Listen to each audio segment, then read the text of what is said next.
الحمد لله رب العالمين، والصلاة والسلام على أشرف الأنبياء والمرسلين نبينا محمد عليه أفضل الصلاة وأتم التسليم.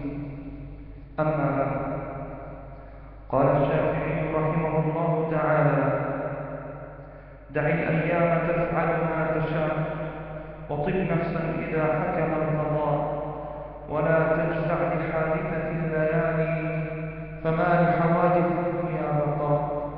ومن نزلت لساحتها البلايا، فلا أرض تقيه ولا سماء، وأرض الله واسعة ولكن إذا نزل القضاء ضاق الفضاء. نعم، علموا حقيقة الدنيا.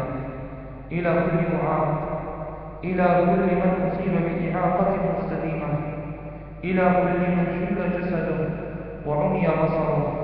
ابن عباس رضي الله عنه وأرضاه في آخر عمره أصيب بالعمى، فيحمد الله عز وجل، يقولون: على ما تحمد الله؟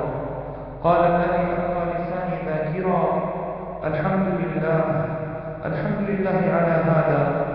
ذهب البصر وبقي غيره. يا عبد الله، تلفت يمنة ويسرا، تلفت يمنة ويسرا.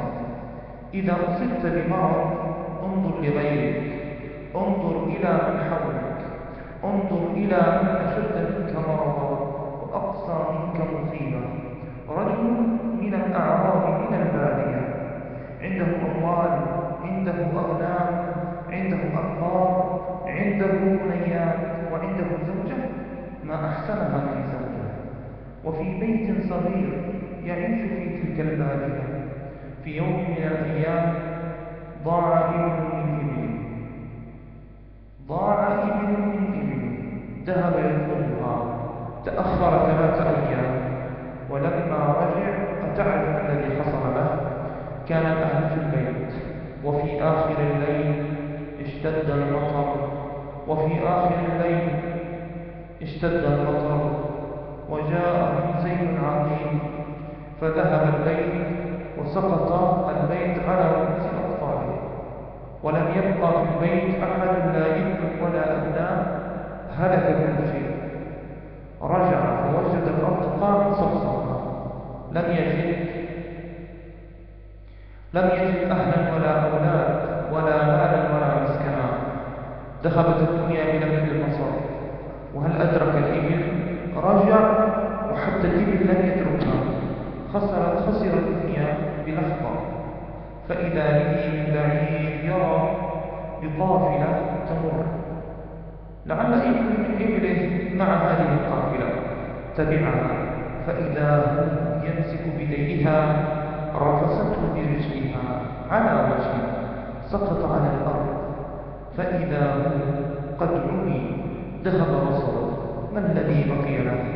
ما الذي بقي له في الدنيا؟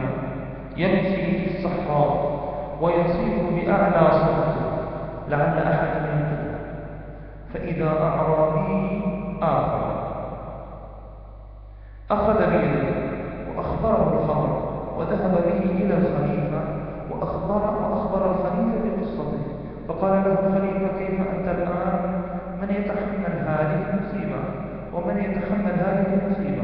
قال الخليفة: وكيف بك الآن؟ قال: أما أنا الآن فقد رضيت عن الله. وبشر الصابرين الذين إذا أصابتهم مصيبة قالوا: إنا لله وإنا إليه راجعون، أولئك